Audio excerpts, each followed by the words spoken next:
সুখবর, চরমনের পীর জামাত ইসলামে যোগদান করলেন। ভিডিওটা দেখুন না টেনে।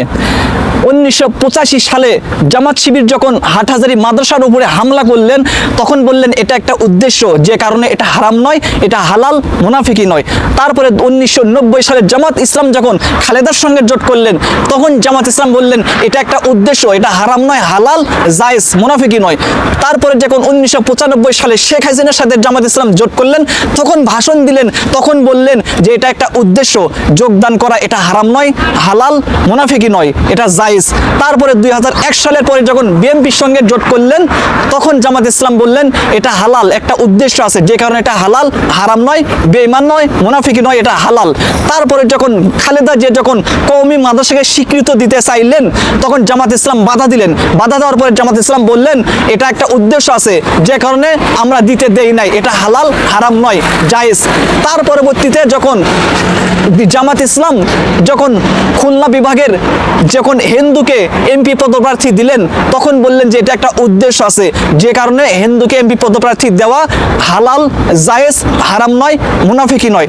তারপরে জামাত ইসলাম যখন পূজায় গেলেন, পূজায় গিয়ে যখন প্রসাদ খাইলেন, প্রসাদ খাওয়ার পরে তখন বললেন যে এটা একটা উদ্দেশ্য, এটা হালাল, হারাম নয়, এটা জায়েজ, মুনাফিকি নয়।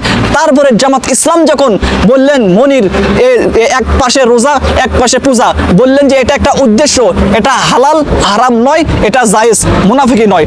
তারপরে জামাত ইসলাম যখন ইন্ডিয়াতে গেলে মিটিং করলেন, তখন জামাত ইসলাম বললেন এটা একটা উদ্দেশ্য, এটা হালাল, হারাম নয়, এটা জায়েজ, এটা মুনাফিকি নয়। তারপরে যখন জামাত ইসলাম যখন আমেরিকানের এম্বাসির সঙ্গে বৈঠক করলেন, যোগাযোগ করলেন, তখন বললেন এটা একটা উদ্দেশ্য, এটা জায়েজ, এটা হারাম নয়, এটা হালাল, কোনো মুনাফিকি নয়, এর ভিতরে ভালো কিছু আছে। তারপরে জামাত ইসলাম যখন এনসিপিকে নিলেন, অন্যান্য দলকে নিলেন, তখন জামাত ইসলাম বললেন এটা একটা উদ্দেশ্য, এটা হালাল, হারাম নয়, এটা জায়েজ, কোনো মুনাফিকি নয়।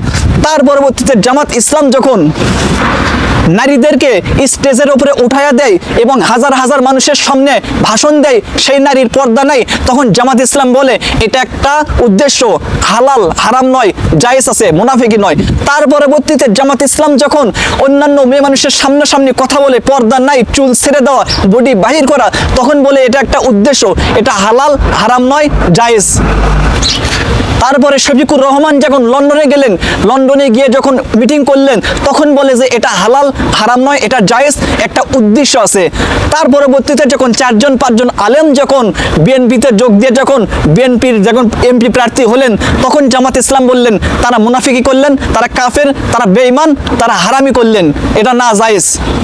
তার পরবর্তীতে যখন চরমোনাই যখন জামাত ইসলাম থেকে যখন বাহির হয়ে গেলেন, তখন জামাত ইসলাম সমস্ত ফতোয়া বাদ দিয়ে তখন বললেন তারা মুনাফিক, তারা নাজায়েজ কাল করলো, এটা হারাম, কাফের, তারা কাফের হয়ে গেছে, তারা মুনাফিক হয়ে গেছে, তারা বেঈমান হয়ে গেছে।